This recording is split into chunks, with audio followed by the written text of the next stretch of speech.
الحمد لله نحمده ونستعينه ونستغفره ونؤمن به ونتوكل عليه ونعوذ بالله من شرور أنفسنا ومن سيئات أعمالنا من يهده الله فلا مضل له ومن يضلله فلا هادي له ونشهد أن لا إله إلا الله وحده لا شريك له ونشهد أن سيدنا ومولانا محمدا عبده ورسوله فصلى الله عليه وسلم تسليما كثيرا كثيرا أما بعد فأعوذ بالله من الشيطان الرجيم بسم الله الرحمن الرحيم يا أيها الذين آمنوا لا تلهكم أموالكم ولا أولادكم عن ذكر الله ومن يفعل ذلك فأولئك هم الخاسرون وأنفقوا مما رزقناكم من قبل أن يأتي أحدكم الموت فيقول رب لولا أخرتني إلى أجل قريب فأصدق وأكن من الصالحين ولن يؤخر الله نفسا إذا جاء أجلها والله خبير بما تعملون صدق الله العظيم رب اشرح لي صدري ويسر لي أمري واحلل عقدة من لساني يفقهوا قولي اللهم ألهمنا رشدنا وأعذنا من شرور أنفسنا آمین یا رب العالمین۔ حضرات، گزشتہ 3 خطابات جمعہ میں سورہ منافقون ہمارے زیر مطالعہ رہی ہے۔ اگرچہ اس دوران اور مختلف موضوعات، خاص طور پر ارض فلسطین کا معاملہ اور جو کچھ وہاں ہمارے مسلمان بھائیوں کے ساتھ ہو رہا ہے، جس کا ہم تصور بھی کرتے ہیں تو رونگٹے کھڑے ہوتے ہیں۔ ہم جس آسائش اور جن سہولتوں کے عادی ہو چکے ہیں، سوئی گیس کا پریشر ذرا کم ہو جائے تو ہماری جان پہ بن جاتی ہے، اور وہ کہ جہاں نہ بجلی ہے، نہ پانی ہے، نہ کسی قسم کی کوئی اور سہولت زندگی موجود نہیں، سر چھپانے کی جگہ نہیں ہے، تو وہ معاملہ تو صرف وہی ہے کہ جب انسان کے اوپر پڑتی ہے تو اسے معلوم ہوتا ہے۔ جس طرح ہمارے ہاں محاورتاً کہا جاتا ہے نا کہ جس کو جوتی کاٹ رہی ہو اسے اس کی تکلیف کا اندازہ ہوتا ہے، اور سب سے بڑھ کر بے بسی یہ کہ ہم کچھ نہیں کر سکتے، کتنا ہی درد ہمارے دل میں موجود کیوں نہ ہو، کتنا ہی خلوص کیوں نہ ہو، سوائے اس کے کہ اپنی زبان کے ذریعے اظہار کریں، ہماری باڈی لینگویج اس اعتبار سے اس بات کا مظہر ہو کہ جو کچھ ہو رہا ہے اس پر ہم سرابہ احتجاج ہیں، جس کے لیے میں سمجھتا ہوں امیر تنظیم اسلامی برادرم شجاع الدین شیخ صاحب نے شاید کوئی کسر نہیں چھوڑی باتیں آپ تک پہنچانے کے ضمن میں، ورنہ وہ وقت یاد کیجئے کہ جب کہ سندھ میں کسی ایک مسلمان خاتون کی بے حرمتی ہوئی تھی، آپ کو یاد ہوگا، جو تاریخ کی کتابیں ہم نے پڑھی ہیں 6ٹھی 7ویں 8ویں جماعت میں، محمد بن قاسم رحمۃ اللہ علیہ، سندھ بنا ہے اصل میں وہ مین شاہ درہ جس کے ذریعے اسلام اس سرزمین میں داخل ہوا، اس میں کوئی شک نہیں، اور جن حضرات کے علم میں نہ ہو شاید ان کے لیے ایک بہت بڑی نیوز ہوگی کہ حضرت محمد ابن قاسم رحمۃ اللہ علیہ جب داخل ہوئے تو اس وقت ان کی عمر کل 17 برس تھی۔ کیا جذبہ تھا، کیا جوش تھا، کیا ولولہ تھا، اور ذاتی طہارت، پاکیزگی، خدا خوفی اس درجے کی کہ یہاں سے چلے جانے کے بعد ان کے مجسمے بنا کر اسے پوجا گیا، اس لیے کہ ہندوؤں کا تو مذہبی پوجا پاٹ ہے، دیوی ہو، دیوتا ہو، کوئی بزرگ شخصیت ہو، تو اور ریکارڈ موجود ہے کہ ہندو گھرانوں کے اندر اس کے مجسمے بنا کر اسے پوجا گیا تھا، اگرچہ ان گھرانوں نے اسلام قبول نہیں کیا تھا، تو ایک وہ وقت کہاں سے چلے تھے اور کہاں پہنچے. بنیاد کیا تھی؟ صرف ایک مسلمان عورت کی بے حرمتی. لیکن یہ کہ آج معاملہ جو ہے وہ کیا گردوتا ہے جس کا تو ایک ٹوٹا ہوا تارا. ہمارے سلف، ہمارے آباء و اجداد، جن کی اولاد اور نسل میں آج ہم موجود ہیں، ان کا ذکر کرتے ہوئے انسان کا سر بھی فخر سے بلند ہوتا ہے، اور ساتھ ہی اپنی بے ذاتی اور اس سے بھی آگے بڑھ کر اگر میں کہوں کہ دین کے معاملے میں بے حمیتی کے اوپر انسان کا دل بھی خون کے آنسو روتا ہے. بہرحال بات ہو رہی تھی چونکہ عزل فلسطین کا، تو لہٰذا اس حوالے سے بہرحال بہت سے سیمینارز ہوئے پورے پاکستان میں، مختلف جگہوں کے اوپر اہتمام کیا گیا تنظیم اسلامی کی طرف سے. اور پھر یہ کہ 10 روزہ ایک مہم بھی ہم نے شروع کی تاکہ لوگوں کے اندر یہ کم سے کم جذبات تو پیدا کیے جائیں. اپنے تئیں جو کچھ بھی ہم کر سکتے ہیں تو کم سے کم ایک قدم تو آگے بڑھایا جائے. بہرحال یہ موضوعات وہ ہیں جو بکثرت یہاں آپ حضرات کے سماعت سے بھی ہو گزرے، اور صرف ایک یاد دہانی اور تذکرے کے طور پر میں نے ان کا ذکر کر دیا. باقی سورہ منافقون جس پر ہم مطالعہ کر رہے ہیں، اس کی آخری 3 آیات ابھی میں نے آپ کے سامنے پڑھی ہیں. مجھے یاد پڑتا ہے کہ جو آخری نشست یہاں ہوئی تھی، ان 3 آیات کا ترجمہ میں نے بیان کر دیا تھا، لیکن تفسیر رہ گئی تھی. صرف نوٹ کر لیجئے، یہ سورہ منافقون کوئی 11 آیات پر مشتمل ہے، 2 رکوع ہیں اس کے. لیکن مرض نفاق جسے ہم منافقت کہتے ہیں، اس موضوع کے اوپر قرآن حکیم کی عظیم ترین اور جامع ترین صورت. مرض منافقت کی علامات کیا ہوتی ہیں، اس کا پروفائلیکسس کیا ہے، اس کا پروگنوسس کیا ہوگا، سائن اینڈ سمپٹمز کیا ہے. اور جس شخص کے اندر اگر یہ احساس پیدا ہو جائے کہ منافقت کا مرض جو ہے میرے دل میں کہیں انڈے بچے دے رہا ہے، تو اسے کیا کرنا چاہیے. یہ تمام موضوعات وہ ہیں کہ جو اس سورہ مبارکہ میں بیان ہوئے، اور اجمالاً اس کا ذکر ہو بھی چکا. لیکن جسے ہم کہتے ہیں کہ برڈز آئی ویو، صرف ذہن میں تازہ کر لیجئے. جہاں تک علامات منافقت کا ذکر ہے تو اس سورہ مبارکہ میں 3 بڑی بڑی علامات کا ذکر کیا گیا. سب سے پہلی، جھوٹ بولنا. واللہ یشہد انہم لکاذبون ان المنافقین لکاذبون. اللہ گواہی دیتا ہے اس بات کی کہ منافقین کی زبان پر جو کچھ ہے وہ ان کے دل کی غمازی نہیں کر رہا ہے، بلکہ دل کا معاملہ تو یہ ہے کہ مسلمانوں کے خلاف،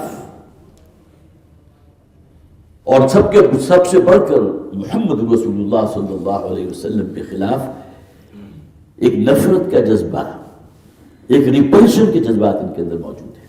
تو اس کا ذکر بھی نہیں آیات میں ہم نے پڑھا. ہم الذین یقولون لا تنفقوا علی من عند رسول اللہ حتی ينفضوا. یہی وہ لوگ ہیں جو کہتے یہ ہیں کہ تم نے ان مہاجرین کو پال پوس کر اور ان کی تمام ضروریات پوری کر کے، ان کے لیے اپنے گھروں کو تقسیم کر کے،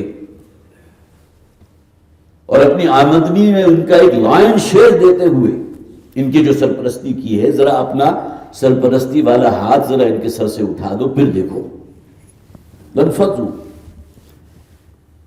یہ سب جو آج جمع ہیں محمد صلی اللہ علیہ وسلم کے گرد، یہ سب چھٹ جائیں گے. یہ بھیڑ گویا کہ چھٹ جائے گی. تو جھوٹ بولنا اور اس کے بعد جھوٹی قسمیں کھانا. اتخذوا ایمانہم جنۃ فصدوا عن سبیل اللہ. ان لوگوں نے تو اصل میں اپنے قسموں کو اپنے لیے ڈھال بنا لیا ہے. پھر وہ 2 آیات کے جس میں بنو مستلق سے واپسی کا جو واقعہ تھا، اس کو قرآن حکیم نے اس کی تصدیق کی ہے. جبکہ منافقین نے یہ کہا تھا کہ ہم ذرا مدینہ واپس پہنچ جائیں. حالانکہ یہ لوگ کون تھے؟ جو حضور کی گویا کہ اقتداء میں اس غزوے میں شریک ہوئے تھے جسے تاریخ میں غزوہ بنو مستلق کہا جاتا ہے. ذرا ہمیں واپس مدینہ پہنچ جانے تو ہم ان ذلیل لوگوں کو وہاں سے نکال باہر کریں گے معاذ اللہ. تو یہ تمام وہ علامات ہیں کہ جو ہم نے اس سورہ مبارکہ میں پڑھی. اب قرآن حکیم کا اگر آپ مطالعہ کریں گے تو جیسا کہ میں نے عرض کیا تھا، کسی شخص کو اگر یہ دھڑکا اور اندیشہ ہے نا کہ کہیں اس کے دل کے اندر یہ منافقت والے جراثیم جو ہے وہ کہیں پرورش نہ پا رہے ہیں، تو ان آیات کو پڑھتے ہوئے وہ گویا کہ ایک آئینہ اپنے سامنے محسوس کرے گا کہ شاید یہ کہیں میرا ذکر تو نہیں ہو رہا۔ اعراض عن الجہاد، جہاد اور اس کا نقطہ آغاز اپنے نفس کے خلاف مشاہدہ ہے نا، مجاہدہ، لیکن اس کا ضربہ سلام کیا ہے؟ قتال فی سبیل اللہ، اللہ کے دین، اللہ کی شریعت کو غالب کرنے کے لیے، نافذ کرنے کے لیے میدان جنگ میں اترو اور کفر کا یہ مارکہ حق و باطل جو ہے اس میں کفر کا مقابلہ کرو، یہ اس کا ضرب سلام ہے۔ لیکن اس کے درمیان میں کتنی ہی منزلیں اور ہیں۔ بگڑے ہوئے معاشرے کے خلاف جو ہے وہ منکرات کے خلاف، بے حیائی کے خلاف اپنی زبان کو استعمال کرنا، اپنا روپیہ پیسہ لگانا اس کی اشاعت میں کہ کم سے کم ان چیزوں کا سدباب ہونا چاہیے۔ سب سے بڑا منکر آج سود کی شکل میں ہمارے اندر موجود ہے۔ تو گویا کہ جہاد بالمال جو ہے اس کی مختلف ڈائمنشنز ہیں کہ جو آپ کو قرآن میں مل جائیں۔ لیکن اگر کہیں اندیشہ ہے، جیسا کہ حضور نے فرمایا نا، یہ مرض نفاق وہ مرض ہے کہ ما امنہ الا منافقہ۔ یہ حدیث میں نے پہلے بھی آپ کو سنائی تھی۔ اس مرض نفاق سے اپنے آپ کو محفوظ اور بالا تر وہی سمجھتا ہے جس کے اندر نفاق موجود ہے۔ وہ کہیں یہ خیال اپنے قریب بھی نہیں پھٹکنے دے گا کہ میں منافق ہوں یا میرے اندر منافقت کی علامات ظاہر ہو رہی ہیں۔ جھوٹ بولنے سے میں باز نہیں آتا، وعدہ خلافی میں کرتا ہوں، جہاں کہیں موقع ملتا ہے تو خیانت بھی میں کرتا ہوں، رزق حرام میری معاش کے اندر شامل ہے۔ کیا ہے؟ بشرطے کہ انسان کو ایک احساس ہو، اویئرنس ہو۔ تو آخری 3 آیات گویا کہ اس اعتبار سے جسے آپ کہیے کلیدی آیات ہیں کہ تمہیں کیا کرنا چاہیے۔ پھر قرآن حکیم کا جیسا کہ میں نے ذکر کیا تھا، کفران نعمت، اللہ کے جو انعامات اور احسانات تمہارے اوپر ہیں، جس کے سب سے بڑھ کر گواہ تم خود ہو کہ کہیں یہ نعمت اگر مجھ سے سلب کر لی جائے تو میرا کیا حال ہوگا۔ لیکن جب تک وہ نعمت اور وہ سہولت آپ کو حاصل ہے، ہمارے طرز عمل میں، ہماری سیرت و کردار میں کوئی فرق واقع نہیں ہوتا۔ وہی چائے جو زمانے کی چل رہی جا رہی ہے، اسی کے اندر ہم اپنے آپ کو بھی گویا کہ اسی دور کے اندر شامل کر لیتے ہیں۔ تو ناشکری، جس کے بارے میں سورہ نحل کی جو ہے آیت جس فرمایا گیا، اللہ تعالیٰ نے ایک بستی کی مثال دی ہے، ضرب اللہ مثلا قریۃ کانت آمنۃ مطمئنۃ۔ اس آیت کی تفسیر جو ہے میرے پیش نظر نہیں ہے، لیکن وہاں اصل شے جو ہے وہ کفران نعمت ہے کہ اللہ کی طرف سے اگر وہ عذاب ان پر مسلط کیا جاتا ہے جس میں خوف بھی ہے، دہشت بھی ہے، بے روزگاری بھی ہے، اسی طرح بھوک بھی ہے، تو اس کا سبب کیا ہے؟ اللہ کی نعمتوں کی ناشکری کرنا۔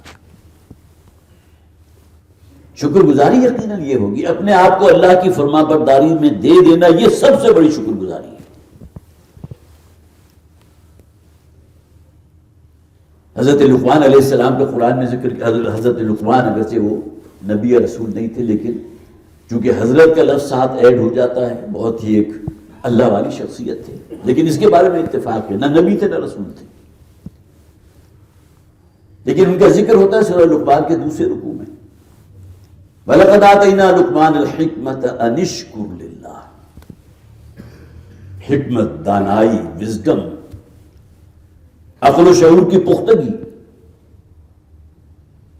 اس کا نتیجہ کیا نکلنا چاہیے کہ شکر اللہ کے لیے، شکر گزاری کا رویہ اللہ کے لیے، فرما برداری اللہ کی۔ سب سے بڑی ناشکری کیا ہے؟ کہ اللہ کے احکامات کو پاؤں تلے روندنا،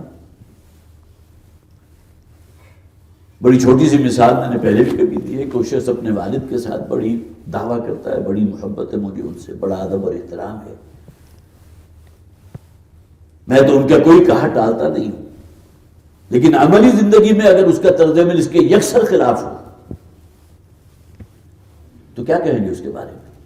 انتہائی ناشکرا ہے۔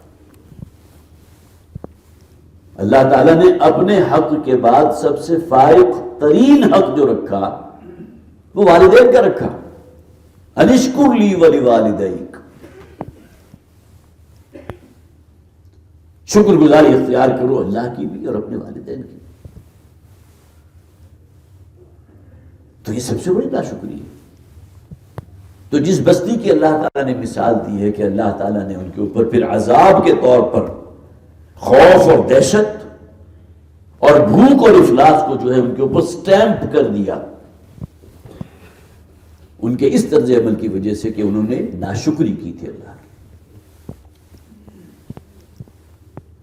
اسی طرح جو علامات منافقت ہیں ان میں یہ بھی بڑی نمائش ہے۔ نماز آپ کو ادا تو کرنی ہے، لیکن اگر اسے ایک بوجھ سمجھتے ہوئے آپ ادا کر رہے ہیں، اسلامی ریاست ہے تو تارک صلاۃ جو ہے، نماز کا تارک، اس کا تو ٹھکانہ پھر جیل خانہ ہے۔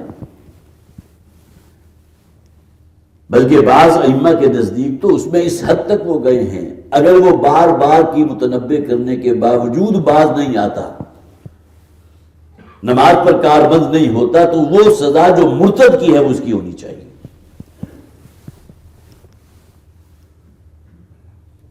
تو ان لوگوں کا معاملہ کیا ہے کہ نماز ادا تو کرتے ہیں لیکن مارے باندھے کی، مجبوری کی نماز، کسالہ کسل کے ساتھ، اس میں غفلت بھی آ گئی، نماز کو اس کے وقت پر ادا نہ کرنا، نماز کو مؤخر کرتے کرتے بالکل آخر وقت تک پہنچا دینا،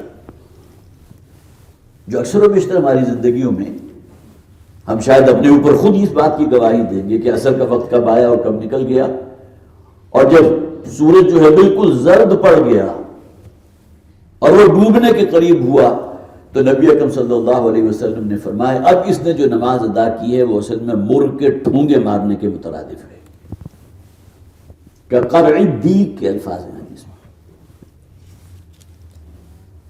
تو یہ مختلف ملاقات آپ کو مختلف جو ہے علامات مل جائے گی قرآن حکیم میں۔ اسی طرح عہد کی پاسداری، ایک شخص کا ذکر کیا گیا قرآن میں سورہ توبہ کے اندر، جس نے اللہ سے عہد کیا تھا اور اس کے بعد غداری کا مرتکب ہوا۔ عہد کو وفا کرنا اور بے وفائی ہوگی کہ اس عہد کے اوپر انسان کاربند نہ رہے، تو اللہ تعالیٰ فرماتے ہیں کہ پھر ہم ایسے شخص کے دل میں نفاق کا مرض پیدا کر دیتے ہیں جو اس کے دل میں گہرا اتر جاتا ہے۔ اور سب سے بڑھ کر یہ کہ نبی اکرم صلی اللہ علیہ وسلم کے جو خطبات ہوتے تھے، حضرت انس رضی اللہ تعالیٰ عنہ راوی ہیں، وہ فرماتے ہیں کہ کم ہی ایسا ہوا کہ حضور نے کوئی خطبہ ارشاد فرمایا ہو اور اس میں یہ نہ فرمایا ہو لا ایمان لمن لا امانت لہ ولا دین لمن لا عہد لہ، جس شخص کے اندر ایمانت داری کا وصف نہیں اس کا کوئی ایمان نہیں، لاکھ دعویٰ کرتا پھر ایمان اور اسلام کا۔ گویا کہ بے ایمان ہے وہ شخص جس کے اندر عہد کی وفاداری نہیں، ولا دین لمن لا عہد لہ، اور بے دین ہے وہ شخص جو عہد کے اوپر کاربند نہیں ہے۔ خیانت کرنا اس کو تعبیر کیا بے ایمانی کے ساتھ، اور وعدہ خلافی کو تعبیر کیا بے دینی کے ساتھ۔ تو نہ ایمان رہا نہ دین رہا اگر کسی کے اندر یہ دو اوصاف موجود ہیں۔ اب جو اس کا علاج تجویز کیا گیا ہے، میں چاہوں گا کہ آج بس ہم اس موضوع کو ختم کریں، وہ آخری 3 آیات ہیں۔ اس میں سب سے پہلی بات کہ جسے ہمیں فوکس کرنا چاہیے کہ روپیہ پیسہ، اس کی محبت، مال اور اولاد اور بیویاں اور ان کی محبتیں، یہ کہیں تمہیں اللہ سے غافل نہ کر دیں۔ یا ایھا الذین آمنوا لا تلھکم اموالکم ولا اولادکم عن ذکر اللہ۔ ایک تو محبتیں ہیں مال اور دولت، اور دوسری محبتیں عزیز داری والی محبت، بیوی کی محبت، اولاد کی محبت، باپ کی محبت. بعض دوستیاں اتنی گہری ہوتی ہیں کہ سگے بھائیوں سے بڑھ کر ہوتی ہیں. یہ تمام محبتیں اس میں آتی ہیں. وعشیرتکم، تمام قرابت دار. اور دوسری طرف مال کی بات آئی تو 3 چیزوں کی نشاندہی کر دی گئی، اس پہ میں تفصیل ذکر کر چکا. تو لا تلہکم اموالکم ولا اولادکم، یہ تمام چیزیں جمع کر لیجئے. اگر ان کی محبتیں تمہیں اپنے رب سے، اس کی یاد سے غافل کر دیں تو تباہی اور ہلاکت ہے. فاولئک هم الخاسرون. خسارہ جو ہے کسی معمولی نقصان کو نہیں کہتے ہیں، تباہی اور ہلاکت کو کہتے ہیں. اس میں ذکر اللہ کے الفاظ نوٹ کیجیے. اپنے آپ کو اگر مرض نفاق سے محفوظ رکھنا چاہتے ہو تو اپنے دل میں اللہ کی یاد کو برقرار رکھو. اللہ یاد رہے، جلوت ہو، خلوت ہو، انسان کہیں بھی ہو. عام طور پر جو ہمیں کہا جاتا ہے نا کہ انسان کی زبان جو ہے اللہ کے ذکر سے تر رہنی چاہیے. انالیسس کریں گے تو مرض نفاق جو ہے اس کی بنیاد کیا ہے؟ ایمان میں کمی، ایمان کے معاملے میں انسان کا اس معیار تک نہ پہنچنا کہ جس میں اس کی سیرت و کردار کے اندر کوئی نمایاں فرق واقع ہو، جسے ہم ضعف ایمانی کہتے ہیں. اگر سبب یہ ہے تو اس کے معنی کیا ہوئے کہ آپ کو جو ٹریٹمنٹ کرنا ہے، جو علاج کرنا ہے، تو اس سبب کی جڑ تو جو ہے اس کے اوپر سب سے پہلے تیشہ چلانا پڑے گا. ایمان کیسے پیدا ہوگا؟ ایمان ہوگا تو مرض نفاق دور ہوگا نا. اگر اندھیرے ہیں، ظلمات ہیں، کوئی لائٹ روشن ہوگی تو ظلمات ختم ہوں گے. لیکن اگر ایمان ہی کی قندیل یا اس کی لو اتنی دھیمی ہے کہ وہ اپنے ارد گرد کے ماحول کی جس سے مناسبت کیا ہے اس کے سیرت و کردار کو اپنے رنگ میں نہیں رنگتی، تو اس کے معنی کیا ہوا کہ ایمان اس مطلوبہ معیار سے کم ہے، ضعف ایمانی کی کیفیت ہے. اور جس شخص کے اندر یہ شعور پیدا ہو جائے کہ مجھے اپنے ایمانی جذبات کو بڑھانا ہے تو کیا کام کرے گا؟ وَإِذَا تُلِيَتْ عَلَيْهِمْ آيَاتُهُ زَادَتْهُمْ ایمانا. آیات ربانی، قرآن حکیم، اس کی تلاوت کے اپنی جگہ اثرات ہیں، اس سے کوئی شخص انکار نہیں کر سکتا. بہت سے ایسے لوگ جن کے نہ مادری زبان عربی ہے، نہ عربی کی وہ الف بے سے واقف ہیں، کسی اور ہی ملک کے رہنے والے ہیں، بسا اوقات قرآن سنتے ہوئے ان کی آنکھوں سے آنسو روا ہو جاتے ہیں. تاثیر ہے نا قرآن میں. قرآن نے تو کہا وَإِذَا سَمِعُوا مَا أُنزِلَ، جو ان کی طرف نازل کیا گیا قرآن کی شکل میں، تو تم دیکھتے ہو ان کی آنکھوں سے آنسو رواں ہو جاتے ہیں. تو ذکر، اللہ کی یاد کو دل میں برقرار رکھنا، جسے عموماً کہا جاتا ہے دل یار وار ہتھ کار وار. کوئی بھی کام کر رہے ہوں، لیکن یہ کہ اگر دل میں اللہ کی یاد ہے تو زبان بھی اس یاد سے لازماً معطر ہوگی. لیکن یہ بڑا اونچا مقام ہے. ہم نے تو اپنے بڑی بوڑھیوں کا یہ مشاہدہ بھی کیا کہ اگر کوئی چکی بھی پیس رہی ہے تو سورہ یاسین کی تلاوت کر رہی ہے، جو کچھ یاد ہے اس کو پڑھ رہے ہیں. گویا کہ زبان جو ہے وہ اللہ کے ذکر سے تر رہے. تلاوت قرآن حکیم. پھر اس کے بعد اذکار مسنونہ. میں نے جیسا کہ عرض کیا تھا، ڈائگنوسس کیا ہے؟ ضعف ایمان ہے جس کی وجہ سے منافقت پیدا ہوئی. منافقت کو دور کرنا چاہتے ہیں تو ایمانی جذبات کو جلا دینی ہوگی، اضافہ کرنا ہوگا. اس کے لیے کیا وسائل ہیں ہمارے پاس؟ قرآن حکیم، اللہ کا ذکر. الذین یذکرون اللہ قیاما وقعودا وعلی جنوبہم. دیکھیے اس سے زیادہ جامع نقشہ ہو نہیں سکتا. وہ لوگ کہ جو اللہ کا ذکر کرتے ہیں. چلیے اس کا ایک مفہوم آپ یہ بھی لے سکتے ہیں جو اللہ کو یاد رکھتے ہیں. ذکر تو ایک فزیکل نوعیت کی بات ہے نا، لیکن قرآن تو ایک یاد ہے، یاد دہانی ہے. کلا انہا تذکرہ. وہ لوگ جو اللہ کا ذکر کرتے ہیں، اللہ کو یاد رکھتے ہیں، لیٹے ہوئے بھی، بیٹھے ہوئے بھی، اور کھڑے ہوئے اور چلتے ہوئے بھی. یہ تین ہی پوزیشن ہوتی ہیں انسان کی. اور اسی طرح یاد الہی میں اذکار مسنونہ بہت اہم ہے.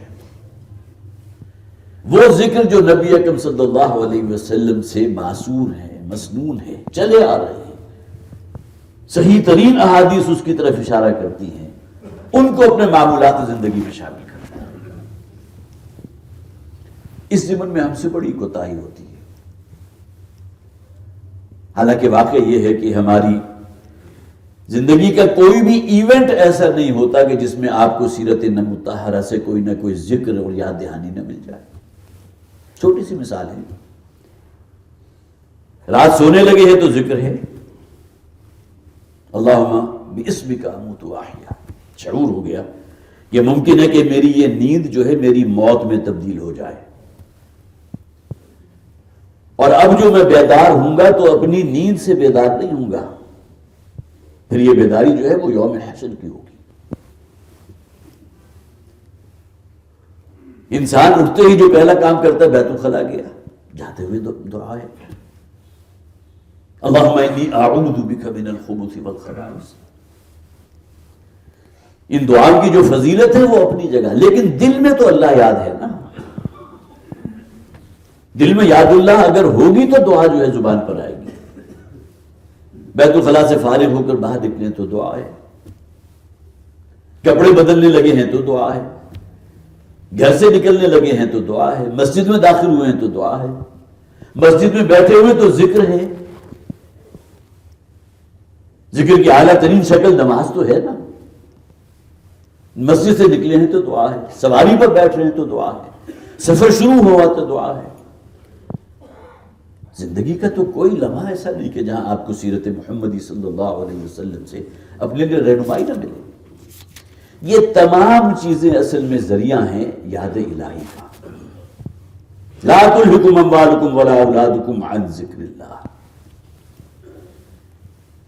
اور اسی ذہن میں لے آئیے ادعیہ معصورہ کو. اذکار بھی ہے اور دعائیں بھی ہیں. یہ دونوں چیزیں ایک دوسرے کے اندر گویا کہ انٹرمنگلڈ ہیں. پھر اس سے آگے بڑھے تو سیرت مطہرہ کا مطالعہ، کیسی کیسی عمدہ کتابیں موجود ہیں. لوگوں کی پوری پوری زندگیاں صرف ہوئی ہیں، ایک کتاب انہوں نے لکھی.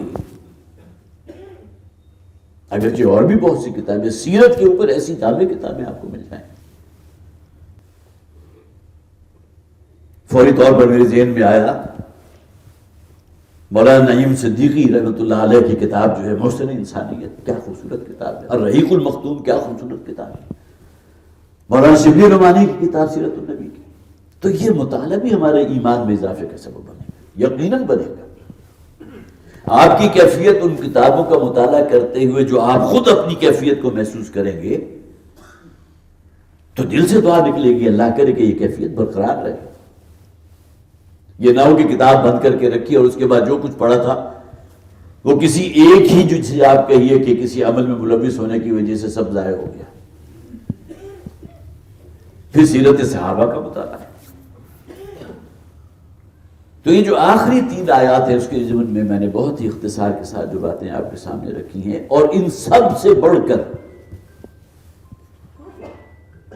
جو طویل ترین آیت ہے ان 3 آیات میں سے وَأَنفِقُوا مِمَّا رَزَقْنَاكُم مِّن قَبْلِ أَن يَأْتِيَ أَحَدَكُمُ الْمَوْتُ. مرض نفاق سے اگر اپنے آپ کو محفوظ رکھنا چاہتے ہو تو خرچ کرو اس روپے پیسے کو اللہ کے راستے میں.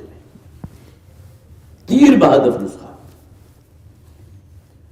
اور والد محترم رحمۃ اللہ علیہ کہا کرتے تھے یہ نون فا اور قاف کا جو مادہ ہے جس سے انفاق بھی بنا اور نفاق بھی بنا. تو نفاق یا مرض منافقت سے اپنے آپ کو نکالنے کے لیے جو علاج ہے وہ انفاق ہے، نفاق اور انفاق۔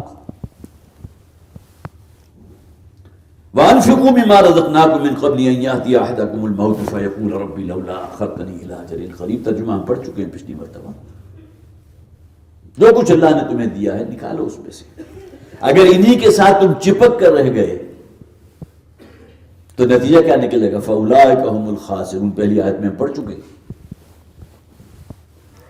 پھر تو خسارہ ہے اس دنیا اور آخرت دونوں کا۔ اس سے پہلے کہ تمہارا آخری وقت آ جائے، جو مہلت عمر ہے،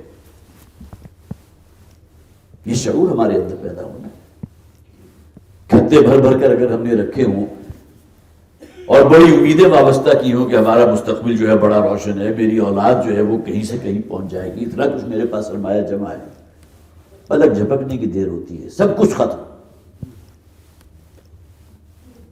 جس شخص نے یہ محنتیں کی تھی، یہ حرام حلال جائز ناجائز کو روا رکھا تھا، وہ تو رخصت ہوا، اور جو پیچھے ہے ممکن ہے ان کی جو وراثت جو ہے اولاد میں، ان کو بھی معلوم نہ ہو کہ کہاں کہاں انہوں نے اکاؤنٹس کھولے ہوئے تھے، بیرون ملک کتنا پیسہ جمع تھا۔ ایاتی احدکم الموت فیقول رب لولا اخرتنی الی اجل قریب، اس لیے کہ جب وہ وقت آئے گا تو ہر شخص ہی کہے گا، جس نے یہ سینت کر اپنا مال رکھا تھا کہ ذرا موت کو مجھ سے مؤخر کر دو، میں سب کو صدقہ کر دوں گا، فاصدق، اور بڑا نیکوکار بندہ بن جاؤں گا۔ وَلَن يُؤَخِّرَ اللَّهُ نَفْسًا إِذَا جَاءَ أَجَلُهَا، اللہ کی سنت نہیں ہے، اللہ نے جو مہلت یا جو اجل معین کسی شخص کے لیے لکھ دی، اس میں کوئی تبدیلی واقع نہیں ہو سکتی، نہ لہجہ بھر آگے ہو سکتا ہے نہ پیچھے ہو سکتا ہے۔ واللہ خبیر بما تعملون، اور اللہ تعالیٰ تو تمہارے ایک ایک عمل سے باخبر ہے۔ جیسا کہ میں نے پہلے بھی عرض کیا تھا، قرآن حکیم کا کوئی صفحہ ایسا نہیں ہے جہاں مختلف اسالیب کے اندر ہمیں متوجہ نہ کیا گیا ہو آخرت کی طرف۔ جو تمہارے کرتوت ہیں، جو تمہارے اعمال ہیں، جو تمہاری جلوت اور خلوت ہے، ہر شے اللہ کے علم ہے۔ بہرحال یہاں یہ سورہ مبارکہ جو اپنے اختتام پر پہنچی ہے، اس دعا کے ساتھ اب ہم اس سورت کے اس درس کی تکمیل کر رہے ہیں کہ اللہ تعالی ہمیں اس مرض نفاق سے محفوظ رکھے۔ بڑی خوبصورت دعا ہے، اللہم طہر قلوبنا من النفاق، اے پروردگار اگر کہیں ہمارے دلوں کے اندر منافقت کے جراثیم کہیں وہ پیدا ہو رہے ہیں، نشو و نما پا رہے ہیں، تو ہمارے دل کو ان سے پاک فرما دے۔ وَعَمَالَنَا مِنَ الرِّيَا، نیکی کی توفیق مل بھی گئی تو شیطان نے ایک دروازے کو کھلا رکھا ہے، ریاکاری پیدا کرے گا تمہارے اندر، اپنے اس نیک عمل کا چرچا ہونا چاہیے، معلوم ہو۔ وَعَمَالَنَا مِنَ الرِّيَا وَأَلْسِنَتَنَا مِنَ الْكَذِبِ، اور اے پروردگار ہماری زبانوں کو جھوٹ سے محفوظ فرما، پاک فرما دے۔ وَأَعْيُنَنَا مِنَ الْخِيَانَةِ، اور سب سے بڑھ کر آج کا جو فتنہ ہے اصل، آنکھوں کی خیانتیں، اور اے پروردگار ہمیں محفوظ فرما کہ ہم اس جرم کے اندر ملوث ہوں۔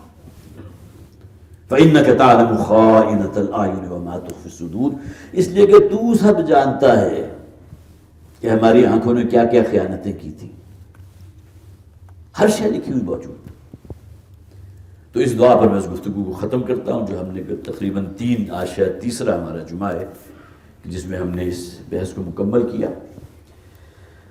اقول قولی ھذا واستغفر اللہ لی ولکم ولسائر المسلمین والمسلمات۔ پریس ریلیز کے حوالے سے میں ابھی آپ کو پڑھ کے سنا دیتا ہوں۔ جبر اور ماورائے آئین و قانون اقدامات کے نتائج بہت تباہ کن ہوں گے۔ یہ بات عظیم اسلامی کے امیر شجاع الدین شیخ صاحب نے یہ حال ہی میں جو ایک معاملہ ہوا کہ بلوچ مظاہرین پر اسلام آباد میں پولیس کی وحشیانہ لاٹھی چارج اور اس پر جو گرفتاریاں ہوئی ہیں اور واٹر کیننز کے ذریعے جو ہے ان کو وہاں سے دور کیا گیا ہے، حالانکہ وہ ایک امن کے دائرے میں رہتے ہوئے اپنے جو بھی مطالبات ہیں ان کا احتجاج کر رہے تھے، تو اس کے اوپر بڑی شدید تنقید کی ہے میرے محترم نے۔ انہوں نے کہا کہ پولیس اور انتظامیہ کا عورتوں اور بچوں پر سخت سردی کے موسم میں واٹر کیننز کے ذریعے حملہ کرنا انتہائی ظالمانہ اقدام ہے۔ حقیقت یہ ہے کہ 5 صدی سے بلوچستان کے عوام کو ان کے جائز حقوق سے محروم رکھا گیا، جس کے خلاف پرامن احتجاج کرنا ان کا آئینی اور قانونی حق ہے۔ جب تک وہ پرامن رہیں اس وقت تک آپ کو حکومت وقت جو ہے اسے صبر سے کام لینا چاہیے۔ اگر وائلنس ہو جائے تو ٹھیک ہے، وہ بھی ایک تہذیب کے اندر رہتے ہوئے جو ان کے خلاف کوئی جو ہے آپ کر سکتے ہیں، جس کا آگے ذکر بھی موجود ہے۔ انہوں نے حیرت کا اظہار کرتے ہوئے کہا کہ بلوچستان کے پسے ہوئے عوام سے یہ سلوک اس وقت کیا جا رہا ہے جب وزیر اعظم، چیئرمین سینٹ اور سپریم کورٹ کے چیف جسٹس خود بلوچستان سے تعلق رکھتے ہیں۔ ظلم کن پر ہوا؟ جو بلوچی تھے، جبکہ یہ 3 بڑے کیڈر جو ہیں ان کے پاس ہیں۔ حقیقت یہ ہے کہ کسی بھی مہذب معاشرے میں ماورائے آئین و قانون اقدامات کی کوئی گنجائش نہیں ہوتی۔ انہوں نے سوال اٹھایا کہ جب ریاست خود داخلی سطح پر سیاسی ظلم و جبر کو فروغ دے گی تو عوام سے آئین اور قانون کے مطابق عمل کرنے کی توقع کیسے کی جا سکتی ہے جب خود وہ وائلیٹ کر رہے ہیں۔ انہوں نے مزید کہا کہ ہمارا دین ہمیں واضح رہنمائی فراہم کرتا ہے کہ ایک ریاست کا فرض کیا ہے، تمام شہریوں کو عدل و انصاف کی بنیاد پر حقوق فراہم کیے جائیں اور عوام کی بنیادی مسائل کو حل کرنے کے لیے تمام دستیاب وسائل کو استعمال میں لایا جائے۔ انہوں نے مزید ایڈ کیا کہ ابھی پانی سر سے نہیں گزرا، حکومت کا فرض بنتا ہے کہ وہ ہر نوع کے ماورائے آئین و قانون اقدامات کرنے سے گریز کرے۔ اگر کسی پر غیر قانونی کام کا الزام عائد ہو تو ریاستی سطح پر ماورائے قانون کارروائی کرنے کی بجائے اسے عدالت میں پیش کیا جائے اور تمام معاملات کو شفافیت کے ساتھ آئین میں دی گئی حدود اور طریقہ کار کے مطابق طے کیا جائے۔ انہوں نے مزید کہا کہ عدل اسلام کا کیچ ورڈ ہے، لہٰذا عدل کے لیے اسلام کا نفاذ ناگزیر ہے تاکہ ہم دنیا میں امن و امان کے ساتھ ترقی اور خوشحالی کی منزلیں طے کر سکیں اور ہماری آخرت بھی سنور سکے۔